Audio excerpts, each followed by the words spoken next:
2010년 기출문제 살펴보도록 하겠습니다. 1번 동기부여 이론과 리더십 이론에 대한 다음 설명 중 가장 적절하지 않은 것은 알더퍼의 ERG 이론은 인간의 욕구가 만족 진행과 좌절 퇴행이 일어난다고 주장한다. 맞죠? 메슬로우 이론은 만족 진행 가설만 있지만 알더퍼의 이론은 만족 진행과 더불어서 좌절 퇴행 두 개 다 일어난다고 주장을 했습니다. 그 다음에 두 번째, 하우스가 제시한 상황적 리더십 스타일은 지시적, 후원적, 참여적, 성취지향적 리더십 스타일 네 가지이다. 이것도 맞죠. 허츠버그는 이요인 이론에서 봉급, 작업 조건, 상사와의 관계와 같은 위생 요인이 충족되더라도 개인의 만족은 증대되지 않는다고 주장한다. 그렇죠. 위생 요인은 불만족을 줄여주는 그런 요인을 의미하는 거죠. 허쉬와 블랜차드의 리더십 상황 요인으로 과업 구조와 직위 권력을 제시한다. 허쉬와 블랜차드는 리더십 상황 요인으로 부하의 성숙도를 주장을 했죠. 과업 구조, 직위 권력, 리더와 상사와의 관계 이런 것들은 허쉬와 블랜차드가 아니라 피들러의 리더십 모형에 들어가는 것이죠. 5번 부름은 개인의 동기 수준이 기대, expectancy, 수단성, instrumentality, 그 다음에 유의성, 밸런스에 의해서 결정된다고 설명한다. 맞죠? 틀린 것은 4번이 되겠습니다. 2번 직무와 관련한 다음 설명 중 가장 적절하지 않은 것은 직무평가는 직무급 도입에 도움이 되며 직무들의 상대적 가치를 평가하는 활동이다. 맞죠? 직무 충실화는 1번의 직무평가는 직무급 체계를 도입하는 회사에만 해야 되는 거죠. 그 외에는 전혀 쓸모가 없는 거죠. 그 다음에 직무 충실화는 작업자가 수행하는 직무의 의사결정 권한과 책임을 증가시키는 것을 포함한다. 맞죠? 그래서 이것을 직무의 수직적 확대 이렇게 얘기하죠. 직무 분석은 직무를 구성하는 과업을 구체화하고 직무 수행에 요구되는 사항에 대한 정보를 수집 정리하는 활동이다. 맞죠? 직무 확대는 과업의 다양성을 증진시키기 위해 직무의 범위를 수직적이 아니라 수평적으로 확대하는 것이다. 이렇게 해서 4번이 틀린 거죠. 헤크만과 올드햄의 직무 특성 이론에서 5대 핵심 직무 특성에는 과업 정체성과 과업 중요성이 포함된다. 그 외에도 과업 정체성, 과업 중요성, 그 다음에 기술 다양성, 자율성, 피드백 이렇게 5가지가 해당이 되죠. 중요하니까 꼭 알아두셔야 됩니다. 그 다음에 세 번째 이 세 번째 문제처럼 요즘엔 조직 행동에서 문제가 많이 나서 그래서 이제 어떤 태도라든가 이런 한 주제보다는 이렇게 여러 가지 주제를 이제 아우러서 나오는 문제들이 출제가 되고 있네요. 세 번째 태도, 통제의 위치, 조직 몰입, 귀인 이론, 강화에 대한 다음 서술 중 옳은 항목만을 모두 모은 것은 정답은 다인데요. 다 맞는 거니까 그냥 외우시면 됩니다. 태도의 구성 요소, 인지적, 정서적, 행동 의도적. 이것도 중요한 거죠. 그 다음에 통제 위치에 따르면 외제론자에 비해 내제론자는 성과를 결정짓는 것이 자신의 노력을 생각한다. 이것도 맞죠. 내제론자는 로커스 오브 컨트롤이 안에 있는 사람이기 때문에 자기가 이제 자기 인생을 통제한다고 믿고 외제론자는 이제 그렇지 못한 사람이죠. 마이어와 알렌은 조직 몰입을 정서적, 지속적, 규범적 몰입. 맞죠. 켈리의 귀인 이론에서는 행동의 원인을 합의성, 특이성, 일관성의 3가지 차원으로 구분하여 해석한다. 그렇죠. 그 다음에 부정적 강화는 바람직한 행동의 빈도를 증가시키고 긍정적 강화는 바람직한 행동의 빈도를 증가해. 이게 부정적 강화, 긍정적 강화 둘 다 증가시킨다 이렇게 쓰면 되는데 문제를 좀 살짝 바꿨나 봐요. 어쨌든 둘 다 증가시키는 거니까 다 맞는 것이죠. 그 다음에 4번 변혁적 리더십에 대한 설명 중 적절하지 않은 것은 번스와 베스는 변혁적 리더십을 제시하면서 기존의 리더십을 거래적 리더십이라고 하였다. 그렇죠. 기존의 리더십은 이제 거래적 리더십이라 한계가 있기 때문에 이제 새로운 변혁적 리더십을 제시한다 이렇게 주장을 한 거죠. 변혁적 리더십은 예외에 의한 관리를 포함하기도 한다. 예외에 의한 관리는 변혁적 리더십의 요소가 아니라 거래적 리더십의 요소인 거죠. 변혁적 리더십은 추종자들이 개인적인 성장을 할 수 있도록 그들의 욕구를 파악하는 등 부하 개개인들에 대한 배려를 포함하기도 한다. 이걸 우리가 이제 개별적 배려라고 하는 거죠. 변혁적 리더십은 부하들에 대한 지적 자극을 포함하기도 한다. 맞죠? 변혁적 리더십은 카리스마를 포함하기도 한다. 맞습니다. 그 다음에 5번 기계적 조직과 유기적 조직에 관한 다음 설명 중 가장 적절하지 않은 것은? 기계적 조직은 일반적으로 공식화 정도가 높으며 안정적이고 단순한 환경에 적합하다. 맞죠? 막스 베버가 제시한 관료제 조직은 전문화와 공식화를 지향하므로 기계적 조직에 가깝다고 할 수 있다. 그렇죠. 이게 조직 구조는 이렇게 봐야 됩니다. 여기 3번에도 나와 있지만 기계적 조직과 유기적 조직 관점에서 볼 때 현실의 조직들은 극단적인 기계적 조직과 극단적인 유기적 조직 사이의 연속선상에 위치할 수 있다. 그렇죠. 그러니까 우리가 이제 조직 구조를 기계적이다, 유기적이다 이렇게 이분법으로 나누는 게 아니라 정도의 차이로 보는 거죠. 기계적에 가깝다, 유기적에 가깝다 이렇게 정도의 차이로 봐야 되기 때문에 그래서 이제 위에서 2번에서 막스 베버의 관료 조직은 여기도 나와 있지만 기계적 조직에 가깝다고 할 수 있다. 이렇게 표현하는 게 이제 정확한 거죠. 4번 내용이 유사하고 관련성이 높은 업무를 우선 결합시키는 기능 조직은 유기적 조직에 가깝다고 할 수 있다. 틀렸죠. 기능 조직은 기계적 조직에 가깝다고 할 수 있다. 이렇게 표현해야 되겠죠. 가장 이제 기계적인 조직에 가까운 게 기능 조직이고 가장 유기적인 것이 이제 네트워크 조직이나 아니면 뭐 수평적 조직, horizontal structure 이렇게 되겠죠. 이건 사실 순서대로 알아두시면 좋습니다. 기계적인 것부터 유기적인 거로 가는데 순서가 기능적, functional, divisional, matrix, horizontal, 그 다음에 network structure 이렇게 이제 기계적에서 유기적으로 이 5가지 순서를 좀 알아두시면 좋겠죠. 네트워크 조직은 환경 변화에 신속하게 반응할 수 있으므로 유기적 조직에 가깝다고 할 수 있다. 그렇죠. 그 다음에 6번 모집과 선발 관련된 다음 설명 중 적절하지 않은 항목만으로 구성된 것은 사내 공모제는 조직 내부에 구성원에게 희망 직무를 지원할 수 있는 기회를 제공하므로 기존 조직 구성원들의 만족도를 높일 수 있다. 그렇죠. 사내 공모제 이거 인터널 레이버 마켓이라고 해서 이걸 ILM이라고 합니다. ILM, 인터널 레이버 마켓. 그러니까 내부의 노동시장을 사용하는 것인데 회사 내에서 위에 이제 상위 직급에 좋은 자리에 생겼을 때 내부에서 사람을 뽑아서 올리니까 이제 밑에 사람들이 만족도가 높아지겠죠. A는 맞고요. 선발 도구의 기준 관련 타당도, Criterion Rated Validity. 이게 제일 중요한 타당도 중에 하나죠. 선발 도구들이 실제로 직무 성과를 얼마나 잘 예측하는지를 말해주는 것으로 예측 타당도와 미래 타당도가 있다. 예측 타당도와 동시 타당도죠. 그러니까 Predictive Validity하고 Concurrent Validity가 있는데 미래 타당도라는 건 없죠. B가 틀렸습니다. 그 다음에 기업은 인력을 충원하기 위해 크게 내부 모집, 외부 모집 고려할 수 있는데 내부 모집은 조직 내부에 새로운 충격을 주기 위해 선택되기도 한다. 내부 모집이 아니라 외부 모집이죠.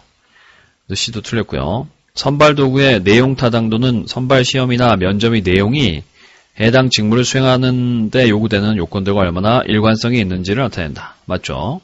보통 이제 내용 타당도는 전문가가 검증하는데 위에 나왔던 Criterion Rated Validity, 즉 기준 관련 타당도 이건 이제 통계적으로 검증하는데 통계적 검증이 안 될 때 그 대체제로서 이제 내용 타당도를 많이 검증을 하는 거죠. 선발 도구의 구성 타당도, Construct Validity는 해당 선발 도구가 측정 도구로서의 적격성을 갖고 있는지 나타난다. 맞죠? 이게 무슨 선발 도구에서 적격성이 무슨 얘기냐면 이제 IQ 선발하는 도구가 인간의 지능을 측정할 때 여러 가지 이제 쪼개놓고 측정을 해야 되는데 이 쪼개놓은 여러 가지 뭐 공간 지각력, 뭐 수리력, 연산력이라든가 이런 것들이 이제 이런 개념, 쪼개놓은 작은 개념들이 제대로 들어와 있냐는 거죠. 만약에 이제 IQ 테스트 설문지에 맨 밑에서 체력을 물어본다 그러면 이제 이 IQ 테스트 설문지는 문제가 있는 거죠. 그러니까 이제 이 선발 도구로서 적격성을 나타내는 것이죠. B와 C가 틀렸고요. 7번 생산 시스템 설계에 대한 다음 설명 중 가장 적절하지 않은 것은 범위의 경제는 여러 제품을 각각 독립적으로 생산하는 것보다 조합하여 함께 생산하면서 더 낮은 원가로 생산할 수 있는 능력을 의미한다. 맞죠? 능력 유연성, capacity flexibility는 제품 생산량을 신속히 증감하거나 한 제품 또는 서비스로부터 다른 것을 전환시키는 능력이다. 그렇죠? 총괄 생산 계획은 제품 군별 또는 제품 구분 기준별로 생산량을 정하는 생산 계획이다. 맞죠? 여유 생산 능력은 capacity cushion은 기대 수요를 초과하는 생산 능력이다. 그렇죠? 자재 소요 계획 MRP는 최종 제품을 언제 얼마만큼 생산할 것인지를 나타내는 자재 명세서 등과 함께 기준 생산 계획의 주요 입력 자료이다.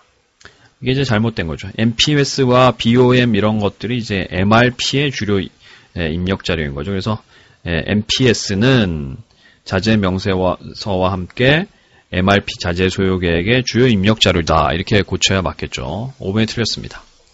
어쨌든 순서는 이렇게 되죠. Aggregate Production Planning, 총괄 생산 계획이 세워지면 그걸 이제 제품별로 아니면 작업장별로 이제 세분화된 계획을 세우는데 그걸 우리가 MPS라고 하고, MPS가 나오면 이제 MRP에다가 이제 입력 자료가 되는 거죠. 그러니까 총괄 생산 계획, 그 다음에 마스터 프로덕션 스케줄 MPS, 그 다음에 이제 MRP 순서가 이렇게 되는 거죠. 8번, 다음 중 가장 적절하지 않은 것은 임금 수준은 근로자의 생계비와 기업의 지불 능력 사이에서 사회 일반이나 경쟁 기업의 임금 수준을 고려하여 결정된다. 맞죠? 우리가 이제 임금 수준이라는 것은 종업원에게 주는 이제 평균 임금액을 얘기합니다. 그러니까 이제 기업의 지불 능력은 이제 상한선을 나타내고요. 근로자의 생계비는 이제 하한선이고요. 그다음에 이제 평균적인 수준은 사회 일반이나 뭐 경쟁 기업의 임금 수준을 고려해서 결정이 되는 거죠. 그 다음에 가치사슬 모형과 경력 닷 모형. 가치사슬 모형은 마이클 포터가 맞는데 경력의 닷은 샤인이라는 사람입니다. 샤인. 사실 이 경력의 닷 모형은 별로 의미가 없는데 이건 뭐냐면 MIT 출신의 샤인이라는 사람이 자기 이제 MIT 동문들이 졸업하고 나서 뭐 하고 있는지를 조사를 해보니까 여러 가지 조직에서 경영자를 하고 있는 사람도 있고 여러 가지 전문가를 하고 있는 사람도 있고 그래서 여러 가지 경력이 다시 존재한다는 모델인데 마이클 포터는 아니죠. 마이클 포터가 제시한 거는 경쟁 전략, 즉 원가 우위, 차별화, 그 다음에 가치사슬 모형, 그 다음에 파이포스 모형 이렇게 이제 세 가지가 대표적인 거죠. 선택적 복리후생 제도, 다른 말로 이걸 이제 카페테리아식 복리후생 제도라고 합니다. 일정 금액 한도 내에서 직원 개인별 니즈에 맞춰 복지 항목 및 수혜 수준을 직원들이 각자 선택할 수 있게 한 제도이다. 그렇죠. 그래서 이게 기대 이론에서 뭘 높이는 거냐면 이제 종업원들의 수단성을 높이는 제도가 되는 거죠. 유연 근무제, 플렉스 타임. 종업원 개개인이 근무 시간을 자유롭게 선택할 수 있으므로 직장 생활과 가정 생활을 조화시킬 수 있다는 장점이 있다. 그렇죠. 네. 예를 들면 이제 최근에 맞벌이 부부 이렇게 증가를 하는데 애들을 유치원에 보내고 이렇게 해야 되기 때문에 이제 둘 중에 한 명은 조금 일찍 출근, 그 다음에 둘 중에 한 명은 이제 애를 유치원에 보내고 좀 늦게 출근을 해야 되는데 이렇게 자기가 이제 일할 수 있는 시간을 선택할 수 있게 하는 그런 제도가 되죠. 고충 처리 제도는 회사 및 관리자의 자의적인 행동이나 조치로부터 근로자들을 보호하고 근로자들의 불평들을 회사가 체계적으로 해결하기 위한 공식 절차이다. 그렇습니다. 자, 그래서 틀린 건 2번이군요. 9번, A시사는 기존에 출시했던 상품이 상품 주명수기상 쇠퇴기에 진입했는지 검토하고 있다. 해당 상품이 보이는 다음과 같은 징후 중에서 쇠퇴기의 징후에 가장 적절하지 않은 것은? 쇠퇴기 징후에는 어떤 게 있냐? 첫 번째, 신규 고객의 보수성 감소. 이 고객이 점점 더 이제 보수적인 사람, 뒤로 가면 이제 가장 늦게 혁신을 받아들이는 최후 수용자, 레가드 이런 사람들이 들어오면 이제 쇠퇴기라고 봐야 되는데 신규 고객이 보수성이 감소하고 있다니까 이제 이건 쇠퇴기 징후가 아닌 거죠. 이번에 이익 감소, 판매량 감소, 경쟁 업체 수혜 감소, 고객당 비용의 감소 이런 것들은 모두 쇠퇴기의 징후가 되겠습니다. 10번. 주경로 분석법의 단일 시간 예측 기법에서 다수의 선행 활동이 필요한 다수례입니다. 여러 개가 선행 활동이 있다는 활동 B가 있는데 B를 수행하는데 소요되는 시간은 3시간. 활동 소요 시간이 3시간이고 가장 이 네트워크상에서 가장 빠른 시작 시간 ES가 20, 가장 늦은 완료 시간이 25라고 할 때 다음의 설명 중 가장 적절한 것은 일단 우리가 그 동그라미에 그려보면요. B는 활동 소요 시간 3시간이고 가장 빠른 시간 시작 시간이 20이니까 활동 소요 시간 더하면 이제 이 비활동의 가장 빠른 완료 시간은 23이 됩니다. 그 다음에 가장 늦은 완료 시간이 25니까 거꾸로 하면 25에다 3을 빼면 가장 늦은 시작 시간이 22가 되는군요. 자, 이렇게 됐을 때 아니면 문제를 풀어보면 전체 프로젝트의 완료 시간을 지연시키지 않는 범위 내에서 활동비의 가장 늦은 시작 시간 LS는 23이다. 22죠. 활동 B를 가장 일찍 끝낼 수 있는 시간은 25다. 아니죠. 23이죠. 활동 B의 여유 시간은 2다. 그렇죠. 상단과 하단의 20과 22, 23과 25의 차이를 보면 2가 나기 때문에 그래서 이제 활동 여유 시간은 2가 된다. 3번이 맞죠. 활동 B의 선행활동인 활동 A의 가장 빠른 완료시간 EF. EF는 20이다. 사실 이거는 뭐 선행활동이 여러 개가 있기 때문에 그래서 이제 정확히 20인지는 알 수 없습니다. 이거보다 사실 더 빠른 활동이 있다면 이제 그게 선행활동이 되겠죠. 그게 가장 빠른 완료시간이 되겠죠. 그 다음에 활동 B는 주경로상에 있다. 아니죠. 주경로상에 있는 활동들은 활동 여유시간이 다 0인데 여기 이제 활동 여유시간이 슬랙타임이 2이기 때문에 주경로는 아닌 거죠.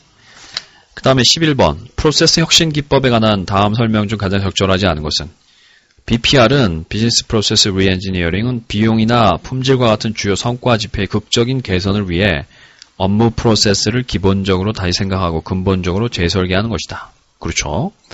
아웃소싱은 기업의 경쟁력 강화를 위해 가치 사슬 중 경쟁력이 높은 프로세스는 직접 수행하고 나머지 프로세스는 외부 기업이 수행하게 함으로써 기업의 핵심 역량에 집중할 수 있게 한다. 그렇죠. 식시그마는 프로세스를 개선하여 수익성을 극적으로 향상시키고 고객 만족을 극대화하는 경영 철학이며 제품 100만 개당 6개 이내의 분량만을 허용한다. 100만 개당 3.4개 이내의 분량을 허용하는 6개가 아니라 3번이 틀렸군요. ERP는 기업의 목표를 달성하기 위해 기업의 전체 자원과 프로세스를 합리적으로 관리하는 통합정보 시스템이다. 맞죠? 이제 MRP라는 게 MRP2가 됐다가 이제 ERP로 발전하게 됐습니다. 그 다음에 TQM, Total Quality Management는 고객의 욕구를 만족시키기 위해 전사적으로 자원의 효과적인 이용과 지속적 개선을 추구하는 기업의 전략이며 철학이다. 그렇죠. 네, 품질을 향상시키기 위한 어떤 철학을 얘기하는 거죠. TQM. 그 다음에 12번. 전략 경영과 전략적 인적 자원 관리에 대한 설명 중 적절하지 않은 항목만으로 구성된 것은 전략적 인적 자원 관리는 경영 전략과 인적 자원 관리를 통합하여 상호 연계시키는 인적 자원 관리 활동 및 체계이다. 그렇죠. 전략적 인적 자원 관리라는 게 어떤 회사가 예를 들면 기아 자동차가 디자인을 뛰어나게 해서 어떤 디자인 경영을 선포를 한다. 이게 이제 디자인으로 승부를 본다는 이제 이 회사의 전략입니다. 그러면 이제 디자인으로 승부를 본다는 전략만 세우면 자동으로 이런 전략이 수행되느냐? 그게 그렇지가 않기 때문에 그래서 이제 인적자원부서에서 역량이 있는 디자이너를 양성을 하고 외부에서 뽑아오고 이렇게 백업을 해주지 않으면 이런 전략이 이제 수행이 안 되겠죠. 이런 인적자원 관리를 우리가 전략적 인적자원 관리라고 하는 것이죠. A는 맞고요. 전략적 경영의 수준은 의사결정의 수준과 범위에 따라서 코퍼레이트 레벨, 비즈니스 레벨, 펑셔널 레벨 이렇게 세 단계로 나눌 수가 있죠. 후방 통합은 공급업자의 사업을 인수하거나 공급업자가 공급하던 제품이나 서비스를 직접 생산 공급하는 방식의 전략으로 수평적 통합 전략의 하나이다. 이게 수직적 통합 중에 하나인 거죠. 수직적 통합에 후방과 전방 통합이 있는데 후방 통합은 여기에 나온 것처럼 공급자의 사업, 그러니까 소비자 쪽을 보고 있을 때 자기 뒤쪽에 있는 걸 하는 거고요. 인수를 하거나 뭐 새로 설립을 하거나 이렇게 하는 거고, 전방 통합은 소비자 쪽에 있는 앞으로 가는 어떤 밸류 체인 중에 일부를 인수하거나 직접 운영하는 것을 전방 통합이라고 하는 거죠. 전략적 인적 자원 관리는 전통적 인사 관리, 퍼스널 매니지먼트와는 달리 기업의 경영 전략과 인적 자원 관리 시스템 간의 적합성을 강조한다. 맞죠? 전략적 인적 자원 관리는 경쟁 우위의 원천으로서 인적 자원보다 물적 자원을 중시한다. 아니죠. 당연히 인적 자원을 더 중시하겠죠. 들은 건 C와 E가 되겠습니다. 13번. 품질 경영과 통계적 프로세스의 관리에 관한 다음 설명 중 옳은 항목만으로 구성된 것은 통계적 프로세스 관리는 프로세스에서 현재 생산되는 산출물의 품질을 추정하고 품질을 저하시킬 정도로 프로세스가 변화되었는지를 찾아내기 위해 사용된다. 그렇습니다. 뭐 그런 대표적인 도구가 이제 관리도 이런 게 되겠죠. 그 다음에 통계적 프로세스 관리에서 프로세스가 통계적 통제 상태에 있다면 산출물에는 변동의 원인을 구체적으로 추적 가능하고 제거될 수 있는 특별 원인만 존재하는 것으로 판단한다. 아니죠. 이거는 우리가 특별 원인 같은 거는 이제 통제 상태에 있는 공정에서는 알 수가 없는 거고요. 있으면 안 되는 거고요. 통제 상태에 있다면 그 산출물에는 뭐만 있어? 우연 변동만, 우연 변동만 원인을 알 수가 없는 뭐 추적 가능하고 제거를 할 수 없는 그런 약간의 우연 변동만이 존재하는 것으로 판단한다. 이렇게 돼야 되는 거죠. 특별 원인은 아니죠. 그 다음에 C, 품질 기능 전개. QFD는 고객의 요구를 제품의 특성 또는 기능으로 변환시키는 기법이다. 이건 맞죠. 그 다음에 특성을 PC본 다이어그램은 품질과 관련된 어떤 제품 또는 서비스의 특성에 대한 발생 빈도를 기록하기 위한 기법이다. 아니죠. PC본 다이어그램은 품질 문제의 원인을 밝히기 위한 도구이죠. 파레토도는 해결해야 할 품질 문제를 발견하고 어떤 문제로부터 해결할 것인가를 결정하기 위해 가로축을 따라 요인들의 발생 빈도를 내림차순으로 표시한 막대 그래프를 말한다. 그렇죠. 빈도가 높은, 그래서 상위 20%의 분량을 우리가 통제를 하면 분량률을 80% 줄일 수 있다는 이 컨셉이 이제 파레토 도표가 되겠죠. 그래서 맞는 것은 A, C, E 이렇게 해야 되겠군요. 그 다음에 14번. GT, 그룹 테크놀로지 배치에 대한 다음의 설명 중 가장 적절하지 않은 것은, 이걸 이제 GT 배치라고 했군요. GT 배치. 우리가 이제 설비 배치에는 보통 공정별 배치와 제품별 배치가 있는데, GT 배치는 이제 우리가 일반적으로 뭐 혼합형 배치 이렇게 얘기를 하는 거죠. 제품 생산 방식을 제품별 생산 시스템에서 개별 생산 시스템으로 변환하여 이점을 얻고자 하는 데 있다. 아니죠. 이 기본적으로는 이제 이 GT는 뭐 개별 생산 시스템 혹은 이제 뭐 공정별 생산 시스템에 이제 어울리는 거죠. 그래서 그 기본서에 나와 있는 그림을 보셔도 이제 공정별 배치인데 너무 이제 그 공정 라인이 너무 이제 복잡하니까 그거를 이제 자주 쓰는 동일한 제품군들끼리 묶어서 이게 그런 흐름을 좀 나이스하게 해서 공정별 배치를 가지고 약간 제품별 배치스럽게 이렇게 바꾸는 것을 우리가 GT라고 하는 거죠. 그래서 1번은 틀린 거고요. 빠른 학습 효과로 인해 작업자의 능률을 향상시키며 소규모 작업팀의 작업자 간에 더 좋은 인간관계를 형성한다. 네, 그렇게 해서 이제 GT로 하면 이제 약간 어떤 셀을 형성할 수가 있는데, 그렇게 되면 이제 작업자 간에 더 좋은 인간관계가 형성되는 거죠. 상대적으로 적은 종류의 제품으로 가동 준비 횟수와 가동 준비 시간을 줄일 수 있다. 그렇죠. 이렇게 제품 군별로 묶으면 그렇게 되는 거죠. 셀은 몇 가지 생산 단계를 결합하기 때문에 제공품 재고가 감소하고 부품의 이동과 대기 시간을 감축시킨다. 그렇죠. 서로 다른 기계를 같은 셀에 할당하여 라인 배치와 유사한 형태를 가지며 금속 조립과 컴퓨터 칩 제조 그리고 조립 작업에 널리 활용된다. 맞죠? 틀린 것은 1번이 되겠습니다. JIT 방식에 대한 설명 중 적절하지 않은 것은, JIT는 자재 흐름을 위해 풀 시스템을 사용하며 제품의 가치에 공헌하지 않는 것은 모두 낭비로 규정하여 재고를 최소로 유지하는 시스템이다. 그렇죠. 풀 시스템 맞죠. JIT는 그러니까 필요한 만큼 이제 재고를 땡겨서 쓰는 거죠. 생산 흐름을 통제하기 위한 수단으로 간판 혹은 뭐 이걸 칸반이라고 하죠. 간반을 사용하며 비반복적이고 소규모 배치로 생산하는 개별 주문 생산 공정에 적합하다. 아니죠. 이건 이제 반복적 생산이고요. 소규모 배치로 하는 개별 주문 생산 공정에 적합하지가 않죠. 이게 대량 생산하는 데는 적합한 거죠. 자동차처럼. 네. 소규모 배치는 아니겠습니다. 물론 이제 소규모의 재고를 이제 소규모 로트로 사용하는 것은 맞지만 생산을 이제 소규모 배치로 생산하는 개별 주문 생산에 적합하지는 않는 거죠. 그 다음에 공급원에서부터 품질 관리를 한다는 원칙으로 공장의 작업자 자신들이 품질 검사자 역할을 하며 작업 결과의 품질에 대한 책임을 진다. 그렇죠. JIT는 이렇게 품질에 대한 것도 있죠. 예를 들면 뭐 신고 시스템 같은 걸 이제 활용하지 않습니까? 작업자가 기계의 가동 준비와 정비까지 할 수 있도록 보다 넓은 범위의 기술을 요구하며 전통적인 제조 방식에 비해 작업자에게 다양한 기술과 강한 팀워크를 요구한다. 그렇죠. JIT의 궁극적 목표는 비용 절감, 재고 감소 및 품질 향상을 통한 투자 수익률의 증대이다. 맞죠? 재고 관리에 대한 설명이 적절하지 않은 것은 고정기간 모형은 주문과 주문 사이에 기간이 고정되어 있고 정해진 주기가 종이되는 시점에서만 발주하는 재고 관리 모형이다. 맞죠? 그래서 이걸 P 시스템이라고 하죠. 고정 주문량 모형.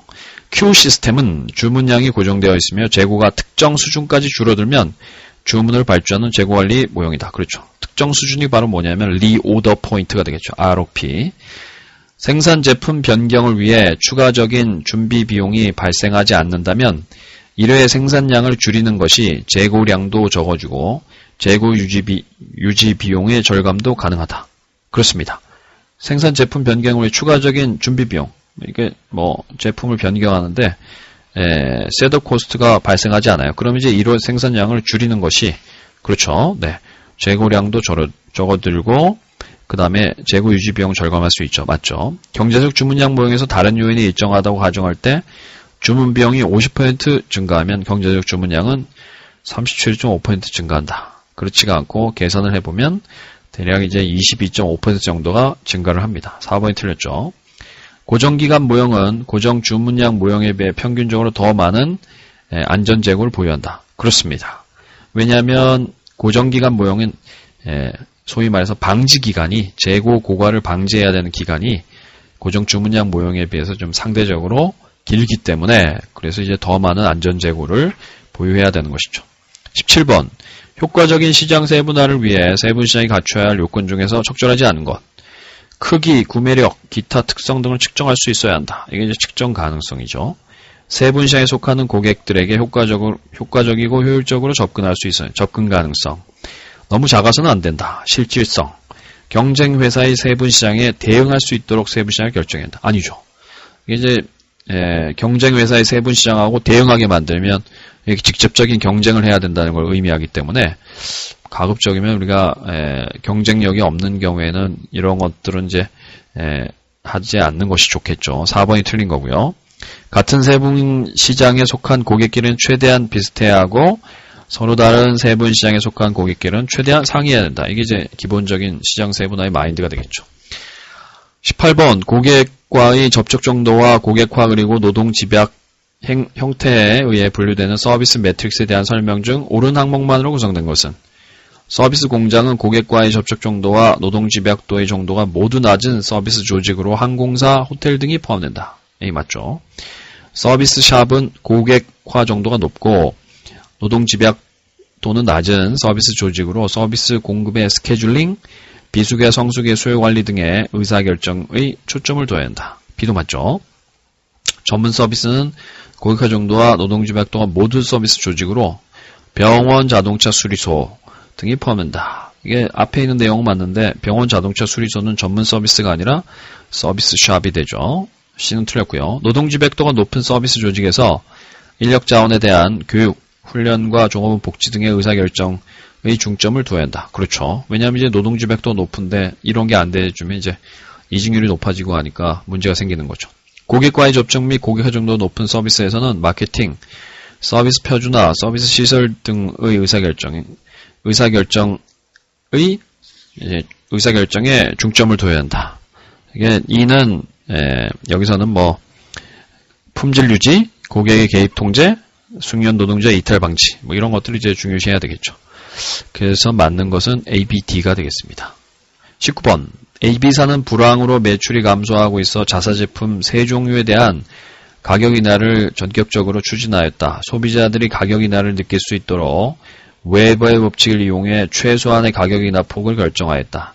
현재 가격 가나다의 합에 대한 설명으로 가장 적절한 것은 여기 보면 이제 웨버 상수가 나와 있는데 주관적으로 느낀 가격 변화의 크기 또는 변화를 감지할 수 있는 증가 감소율. 예를 들면 과거 가격이 1,000원인데 웨버 상수가 0.7이면 최소 가격 인하가 700원은 해야 사람들이 이제 가격이 달라졌구나 이렇게 느낄 수가 있는 거죠. 그러니까 700원을 내려야 되니까 현재 가격은 300원이 되겠고요. 그 다음에 이제 B제품이 0점이니까 1,000원만 내리면 되니까 4,000원으로 하면 되겠죠. 그 다음에 C는 0.5니까 5,000원 내려야 됩니다. 그러니까 현재 가격이 5,000원. 그래서 다 합치면 300원, 4,000원, 5,000원 다 합치면 9,300원. 9,300원이 들어있는 거는 3번이 되겠군요. 3번. 20번. KS사는 자사 제품을 청소년들이 즐겨보는 잡지에 전면 사색 컬러 광고를 하고자 한다. 이 잡지는 구독자 수가 100만 명. CPM 기준으로 10만원 요구하고 있다. 이 잡지 요구대로 광고 계약을 한다면 예상되는 광고비 금액에 대한 설명으로 가장 적절한 것은 CPM당 10만원이니까 1000명에게 광고하는데 10만원을 받으니까 한 사람에 100원입니다. 그러니까 독자 수가 100만 명이니까 그건 뭐 100만 곱하기 100원 해도 되고요. 그 다음에 이제 예를 들면 100만 명이니까 몇 CPM이냐면 1000CPM이죠. 그러니까 10만 원에다가 1000을 곱해도 됩니다. 계산 방법은 다양하죠. 어쨌든 금액은 동그라미 8개 돼서 1억이 되는군요. 그래서 1억이 들어가는 것은 얼마냐면 3번의 범위 내에 1억이 있군요. 그래서 정답은 3번이 되겠죠. 21번 산업재해 수요의 특성으로 적절하지 않은 것은 소비재에 대한 수요로부터 파생된다. 소비재 수요 독립수요고요. 거기서 파생되니까 파생수요는 중속수요라고 합니다. 가격 변화에 크게 영향을 받지 않는다. 그렇죠. 가격에 좀 비탄력적입니다. 2개 이상의 품목 수요가 결합되어 하나의 제품 수요로 이어진다. 그렇죠. 수요의 안정성이 낮아 수요의 변동폭이 크다. 그렇죠. 만들 때만 필요합니다. 꾸준히 이게 소비재처럼 꾸준히 팔리는 게 아니죠. 구매자 분포의 지역적 편중도가 낮다. 높죠. 공단 지역 이런 데서만 이제 어떤 특정 원료라든가 이런 게 팔리기 때문에 그래서 이제 지역 편중도가 굉장히 높죠. 22번 제조업체가 유통업자를 이용하게 되는 이유로 가장 적절하지 않은 것은 총 거래수가 증가하게 되어 거래의 경제성을 달성할 수 있다. 1번이 틀렸죠. 총 거래수가 감소하게 되는 거죠. 거래수가 그래서 이걸 우리가 뭐라고 하냐면 접촉 효율을 높인다 이렇게 표현하는 거죠. 1번이 틀렸죠. 나머지는 맞습니다. 소비자가 원하는 시간에 제품을 구매할 수 있도록 생산 시점과 구매 시점의 불일치를 감소할 수 있다. 그렇죠. 이제 시점 불일치를 해소시키는 것이 바로 보관 기능이 되겠습니다. 소비자가 원하는 장소에서 제품을 구매할 수 있도록 생산 장소와 소비 장소의 불일치를 감소시킨다. 운송 기능이죠. 유통업자가 제조업체를 대신하여 판매, 재고 부담 등의 마케팅 기능을 수행할 수 있다. 그렇죠. 위험 부담 기능이고요. 그 다음에 유통업자가 제조업체를 대신하여 거래 촉진 기능을 수행할 수 있다. 촉진 기능이죠. 23번 이재이사는 자사상품의 가격을 동일한 비율로 인하하는 경우보다 인상하는 경우에 판매량 변화가 더 크다는 사실을 경험적으로 알고 있다. 이러한 현상을 설명할 수 있는 이론적 근거로 가장 적절한 것은 5번의 로스 어버전이 되겠죠. 24번 다음의 대안을 PC바인의 다속성 태도 모형에 따라 평가한다면 가장 높은 선호를 보일 것으로 기대되는 것은 다속성 태도 모형은 그 신념에 대한 강도와 그 평가 점수를 다 곱해서 그걸 이제 서메이션 합을 하면 됩니다. 아래 나와 있죠. AO 어떤 제품에 대한 태도는 그 제품이 특정 그 속성을 갖는다는 신념의 강도와 그거에 대한 이제 평가 점수를 전부 다 곱해서 더하면 되죠. 그래서 이건 사실 뭐 산수 문제에서 다 더하면 4.75로 대한 B가 가장 높기 때문에 그래서 이제 총 어떤 제품에 대한 여러 가지 속성이 있고 그 속성에 대한 평가 점수가 4.75로 B가 제일 높기 때문에 이제 B가 선호된다는 것이죠. 이상으로 2010년 문제를 마치도록 하겠습니다.